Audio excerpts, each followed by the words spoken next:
Kthehemi në studio, do të flasim tani për situatën post-zgjedhore, do të diskutojmë me një panel të ndarë në studio dhe online. Në studio është bashkuar me ne avokati Romeo Kara. Romeo, shumë faleminderit. Faleminderit ju, Gjoj, si gjithmonë. Kërkon lidhje drejt për drejt, kemi dhe Edvin Kullurin nga Djathas 1912. Zoti Kulluri, shumë faleminderit që jeni me ne, kënaqësi të bisedojmë. Faleminderit ju, Gjoj. Mirë, unë po nis bisedën në studio me Romeon se i takon gjendjes në cilën ndodhet opozita pas zgjedhjeve, kur them opozita e gjithë opozita. Çfarë të bën përshtypje, avokat? Ishte një rezultat që ngre shumë pikpyetje mbi atë çfarë mund të ndodhë. Atëherë kur the gjithë opozita, unë po them që gjithë opozita ka një kuptim më universal.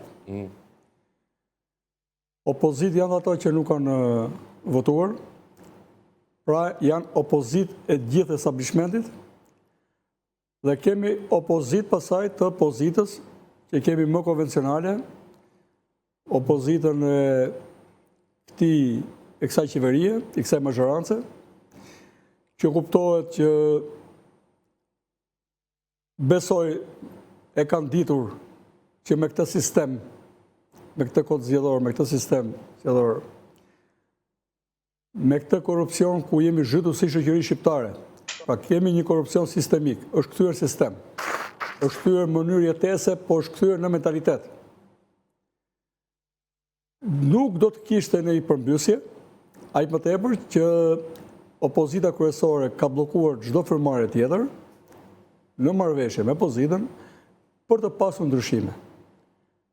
Në thelb, kemi një ruajtje statu quo-je dhe ky ligj zgjedhor këtu të çon, është shumë e vështirë të çahet, pa i dhënë një frym opozitës reale. Tani mos i ndajmë opozitat me ngjyra, kur kemi thelbin e kemi të prekur dhe kemi një popull që për problemet shumëta historike ka dalë dhe nga kodi i tij moral. Kemi pasur një kod moral, i cili është deformuar, kemi dy breza e ca që janë breza të rinj dhe nuk janë më ato kod që duhet ishin, moral, që kemi pasur në base kod moral institucional, me ligje shtetërore, po kemi pasur një kod moral si popull shumë fort. Jemi populli i trefeve dhe duhet të ishim populli më i motivuar nga ana shpirtërore, domethënë. Duhet të ishim populli më kantian e Europës.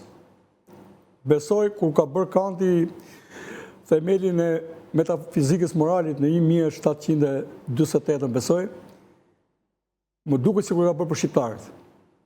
Dhe në fakt ne jemi në gjendjen e absurdit, jemi një popull që mendojmë ky është fati jon historik, të vuajmë, të nështruar dhe kemi dalë nga bazat e dinjitetit. Kështu kemi opozitën kryesore për mua, opozita e të drejtës kundër pa drejtës. Opozita e të mirës kundër të keqes dhe kjo opozit do filloj të bëhet nga personat veçantë kur ky popull t'i drejtohet rizgjimit vetë shpirtëror. Neni një i deklaratës universale të drejtat njerëzit, neni një kushtetutës gjermane, neni 3 kushtetutës shqiptare, e bëjnë edhe Kanti vetë, dinjitetin gjën më të panegociueshme, nuk ka më të lartë se ai. Bilas vetë jeta nuk ka kuptim. Liria s'ka kuptim pa dinjitet. Dhe njeriu është qëllim vetvete me të drejtat e tij, që janë të panegociueshme dhe jo një mjet për një qëllim tjetër. Tani ne i kemi shërbyer kësaj gjendje, këtyre forcave politike, jo vetëm të paafta, po të papërgjeshme. Do të bëjmë ne një ngritje shpirtërore, do të tregojmë ne të jemi opozit. Ku e ka thelbin këto? Në këtë mentalitet shqiptar e ka thelbin ky pushtet, ky establishment që nuk ndryshon. Jo vetëm ke lojrat e votës. Por ne duhet jemi ndërgjegjshëm, ti themi qytetarit shqiptar, ti mund ta bësh historinë tënde. Të besosh ka ajo që bën. Unë besoj ka ajo që bëj. Unë nuk them që do të vijë mira vetvetiu. Çfarë do bëjmë ne për ta merituar veten tonë? A kemi votuar ne me dinjitet? Apo jetojmë ne me dinjitet? Apo jo? Dhe baza është që gjithë shqiptarët ta kthejnë edukat, ta kthejnë moto. Luftë kundër padrejtisë kudo që janë. Nuk ka më tani. Shqiptarët mos kenë frikë. Ai më tepër është më e rëndë të kenë turp të kërkojnë drejtën e tyre. Se njerëzit bëjnë me turp si ta kërkojnë. Shqiptarët ta kuptojnë për dinjitetin e tyre, që rrjedh nga qenia e tij.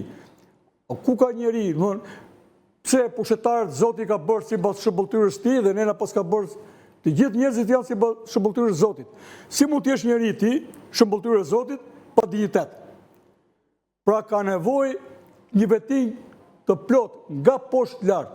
Po nuk ndryshoj ky produkt, kjo trajektore. Ne nuk na vjen e mira nga lart po na vjen qameti. Pse? Është mbyllur, ka qifikuar rreth të keqes i gjithë pushteti dhe ish pushteti. Ne do na vjen e mira nga poshtë, pa frikë. Një njeri që ka frikë për dignitetin e tij nuk e meriton as jetën e tij.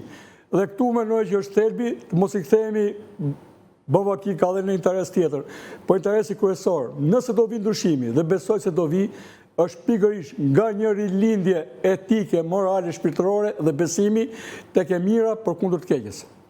Kulluri, ndërkohë, çfarë nuk funksionoi në këto zgjedhje për opozitën në tërësi? Alternativat ishin të shumta, por po themi dominanca mbeti tek Partia Demokratike.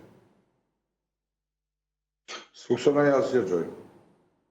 Fatkesisht, s'pari për të ruajtur edhe dignitetin tim, siç kam munduar gjithmonë, dola i pari ditën e hënë mëngjes nga Pallati i Sportit në Vlorë dhe pranova dështimin edhe timin personal dhe subjektit që përfaqësoja si koalicion. Para 3 ditësh doli dashamiri me Angeletin, e pranuam rezultatet dhe deri tani jemi të vetmit që në opozitë që kemi pranuar dështimin. Gjë që se ka bërë as Partia Demokratike që është i tërshtuar më i madh, as Partitë e reja që nuk arritën objektivin e tyre bashkë me ne për të rrëzuar sistemin. Pra, unë nuk duhet me retorikën e lapët me 7 mandate, 28, 25, sepse këto janë dhe retorikë, por realisht të hysh në betejë për të rrëzuar sistemin dhe të dalë sistemi më i fortë se ç'ishte, domethënë që kemi dështuar të gjithë.